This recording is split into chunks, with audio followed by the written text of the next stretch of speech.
Meu nome é Camila e hoje eu quero compartilhar com vocês um relato pessoal que, até pouco tempo atrás, eu guardava apenas comigo. Um episódio sombrio, repleto de detalhes que muitos poderiam duvidar, mas que, infelizmente, eu vivi na pele. Por motivos óbvios, os nomes aqui serão trocados e alguns locais omitidos, pois o que importa de verdade é o que aconteceu e como isso pode servir de alerta para outras pessoas. Desde nova, eu sempre fui uma pessoa sensível. Não do tipo que chora com facilidade, mas sim alguém que percebe quando há algo errado no ambiente.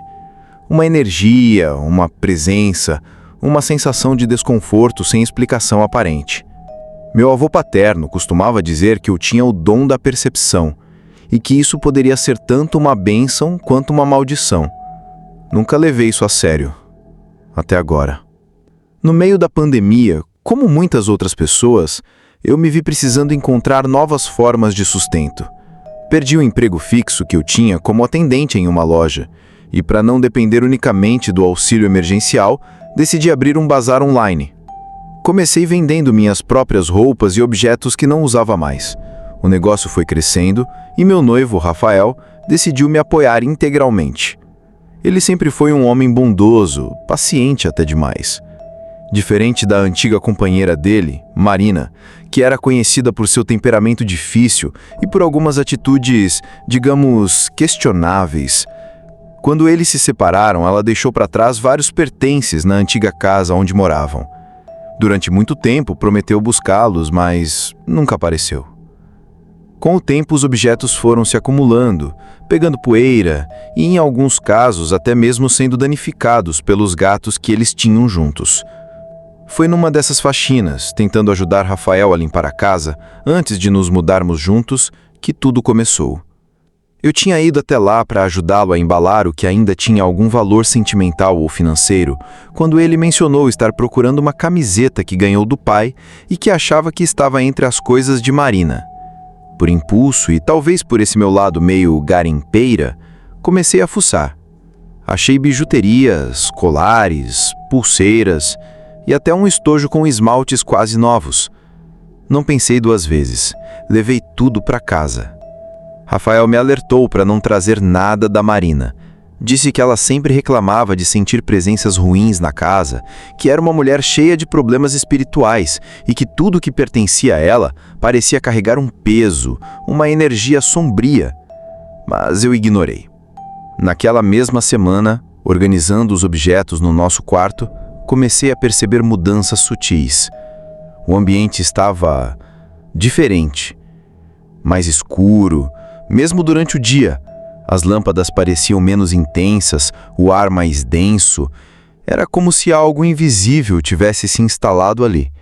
Algo que me observava, em silêncio. Ainda assim, continuei com os planos para expandir meu bazar. Meu pai, sempre muito empreendedor, conseguiu fechar um acordo com uma conhecida da cidade, dona de um antigo brechó que estava para fechar. Compramos tudo. Roupas, acessórios, objetos diversos. Enchemos a casa dos meus pais com essas coisas, com a ideia de selecionar o que seria vendido e o que seria descartado. Mas desde o primeiro momento em que pisei naquele antigo brechó para começar a retirada das peças, senti que havia algo errado. O local era frio, mesmo com o calor de 40 graus lá fora. As paredes pareciam conter uma tristeza antiga, como se tivessem testemunhado coisas que não podiam ser ditas. E a cada saco ou caixa que eu levava dali, mais pesado eu me sentia. Não fisicamente, mas emocionalmente. Uma exaustão, sem causa.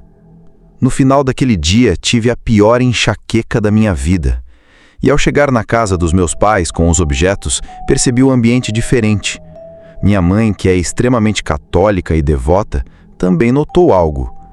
Disse que sentia um incômodo, uma angústia estranha desde que começamos a guardar aquelas peças lá. Mesmo assim, continuei com o projeto. Comecei a fotografar as roupas para o catálogo online, mas nada saía direito. As fotos saíam escuras, borradas, distorcidas. Tentei outros celulares, outras câmeras, mas o problema persistia. Foi então que decidi mandar tudo de volta para a casa dos meus pais. E, para minha surpresa, o quarto clareou, o ar voltou ao normal e as fotos, milagrosamente, começaram a sair boas novamente. Nessa mesma semana, comecei a frequentar reuniões espirituais em uma pequena igreja evangélica perto de casa. A cada encontro passava mal. Sentia tonturas, ânsia e uma pressão no peito que me deixava sem ar. Numa dessas reuniões, fui tomada por uma força que me derrubou. Não sei explicar o que aconteceu. Só sei que senti como se algo tentasse me controlar por dentro, enquanto minha mente gritava por libertação. Depois desse episódio, me isolei. Passei dias em silêncio, refletindo sobre tudo.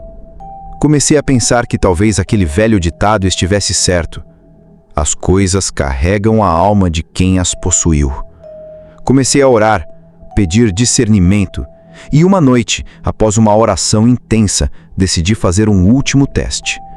Voltei a tirar fotos de algumas peças, mas agora com fé, com a casa limpa e ungida, e após uma reunião em que me senti verdadeiramente liberta. E então, como num passe de mágica, as fotos saíram perfeitas. O quarto estava leve, o ar estava puro. Era como se a casa tivesse voltado a respirar. Hoje sigo com o meu bazar, mas com outra visão. Antes de aceitar qualquer item, oro, passo o óleo ungido, rezo e se sinto qualquer desconforto, descarto. Porque a pergunta que não quer calar continua ecoando na minha mente. O que exatamente eu trouxe do antigo bazar comigo? Era apenas uma energia ruim ou algo mais? Fica aqui o meu alerta. Nem tudo que parece uma boa oportunidade realmente é. Às vezes, o preço que se paga por algo aparentemente inofensivo é mais alto do que se pode imaginar. Cuidado com o que você leva para dentro da sua casa. E mais ainda, cuidado com o que você deixa entrar na sua alma. Meu nome é Larissa, e o que vou relatar aqui não é uma história inventada, nem uma tentativa de chamar atenção. É algo que vivi, que senti na pele e que deixou marcas profundas na minha memória e no meu coração. Uma experiência sobrenatural que me faz tremer só de lembrar. Por questões de privacidade, vou trocar alguns nomes e detalhes, mas a essência é verdadeira. Há cerca de 2 anos, decidi recomeçar minha vida em outra cidade. Saí do interior do Rio de Janeiro e fui morar em Canoas, no Rio Grande do Sul. Estava apaixonada por um rapaz chamado Heitor, e ele me acolheu de coração aberto em sua casa. Porém, junto com ele, morava a mãe dele, Dona Odete, uma senhora aparentemente simpática, mas que logo mostraria outra face. No início, ela me tratava com gentileza. Cheguei a pensar que havíamos nos dado bem logo de cara. Mas, com o passar das semanas, percebi um olhar diferente nela, um olhar de desconfiança, ciúmes, talvez até desprezo. Comecei a ouvir certos cochichos, indiretas, e o clima foi ficando pesado. Tudo o que eu fazia parecia incomodá-la. Não bastasse o frio intenso daquela região, algo novo para mim, que vinha de locais quentes, eu também tinha que lidar com aquele ambiente familiar hostil. Eu não tinha roupas adequadas para o frio, e foi quando uma vizinha de Odete chamada Débora resolveu me emprestar um casaco enquanto eu não conseguia comprar um. Disse que era temporário, apenas para me aquecer até me adaptar. Agradeci de coração, mas assim que vi o casaco, algo me incomodou. Era um casaco comprido, prateado, com um brilho estranho. A textura era diferente, quase plástica. Tinha um cheiro peculiar, como o mofo misturado com algo mais indescritível. Não consegui usá-lo no primeiro dia. Deixei-o sobre a cadeira da sala de jantar, pensando em lavar depois. Ele ficou ali por 2 dias. Naquela mesma semana, barulhos estranhos começaram a acontecer. O primeiro foi um estalo alto vindo do quarto ao lado do nosso. Pensei que fosse o vizinho de cima, mas ao verificar percebi que algumas tábuas do assoalho estavam fora do lugar. Coisas começaram a cair sozinhas. Um dia ouvi um barulho forte e quando fui ver, as tábuas do quarto haviam se deslocado para o corredor.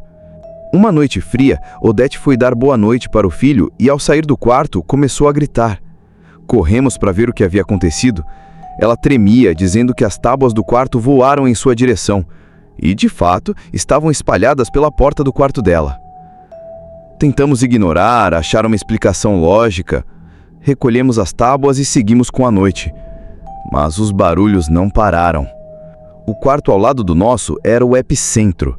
Sempre após a meia-noite, escutávamos passos, estalos, arranhões. As tábuas se moviam sozinhas. Cheguei a pensar que Odete poderia estar tentando me assustar, inventando aquilo para que eu fosse embora. Mas então algo aconteceu que mudou completamente minha percepção. Certo dia, ao chegar do trabalho, deixei meus sapatos perto da porta dos fundos, como de costume. Era o local onde todos deixavam seus calçados. Naquela noite, após a meia-noite, ouvi um barulho seco. Meus sapatos haviam sido arremessados da porta dos fundos até o corredor, bem em frente ao quarto onde tudo acontecia. O mais estranho, eles estavam perfeitamente alinhados, como se alguém os tivesse calçado e andado com eles até ali. Isso começou a se repetir.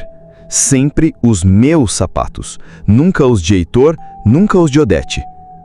Comecei a me sentir visada por algo que eu não conseguia entender. Uma noite, vi com meus próprios olhos um dos meus sapatos sendo arremessado no ar, do nada, e cair com força no chão. Não havia ninguém por perto. Chamei Heitor desesperada. Ele foi até a sala onde a mãe estava e acusou de estar brincando com a gente. Mas a porta estava trancada por dentro. Ela jurava que não tinha saído de lá. Começamos a ligar os pontos. Tudo começou após o casaco prateado chegar em casa. Foi então que, movida pela raiva e pelo medo, comecei a xingar, a desafiar o que quer que fosse aquilo. Gritei para que aparecesse, para que me enfrentasse. O silêncio que se seguiu foi opressor. Pegamos a Bíblia, lemos o Salmo 91 em voz alta, aspergimos água benta pelos cantos da casa. Naquela noite, os barulhos cessaram. No dia seguinte, Débora, a vizinha, voltou para buscar o casaco. Contei o que havia acontecido e ela, com os olhos arregalados, revelou que tinha comprado aquele casaco num brechó antigo do centro e que a vendedora havia comentado que pertencia a uma senhora que havia morrido sozinha em casa e que o corpo foi encontrado dias depois. Depois que o casaco saiu de casa, tudo voltou ao normal. O ambiente ficou mais leve, os barulhos cessaram, os objetos pararam de se mover. Nunca mais vimos o casaco, nem quisemos saber onde ele foi parar. Mas algo dentro de mim me diz que aquele objeto estava impregnado com uma energia muito sombria. Uma história não resolvida, um sofrimento que se grudou na fibra do tecido. Hoje, sempre que passo por lojas de usados, penso 2 vezes antes de tocar em qualquer coisa. Nunca se sabe o que pode vir junto com um objeto aparentemente inofensivo. O mundo espiritual é real, e ele se manifesta de formas sutis e, por vezes, aterrorizantes. Essa foi a minha experiência, e espero que sirva de alerta para quem acredita que o sobrenatural não existe. Nunca subestime a história de um objeto. Você pode estar levando para dentro da sua casa algo muito mais perigoso do que imagina. Histórias como essa nos fazem refletir sobre o quanto objetos aparentemente comuns podem carregar marcas invisíveis do passado. Não são apenas roupas, móveis ou utensílios. Às vezes, o que levamos para dentro de casa é muito mais do que aquilo que os olhos podem ver. São memórias, energias, dores ou até presenças que, por algum motivo, se recusam a partir. É fácil desacreditar até que algo acontece com a gente, até que o ambiente muda, o peso no ar aparece, as coisas se movem, o sono desaparece, a paz some. A verdade é que o mundo espiritual não dá aviso. Ele age em silêncio, nas frestas, no escuro, quando estamos distraídos. E por isso, cada objeto trazido de lugares desconhecidos precisa ser olhado com respeito, principalmente quando vem carregado de histórias mal resolvidas. Se você já viveu algo parecido ou conhece alguém que passou por uma experiência sobrenatural, envie sua história para o e-mail que está aqui na descrição do vídeo. Quem sabe sua história não será a próxima a ser contada aqui no Mistérios do Além. Se inscreva no canal, ative o sininho e prepare-se para mergulhar cada vez mais fundo nesse universo onde o inexplicável ganha voz e forma. Até o próximo mistério.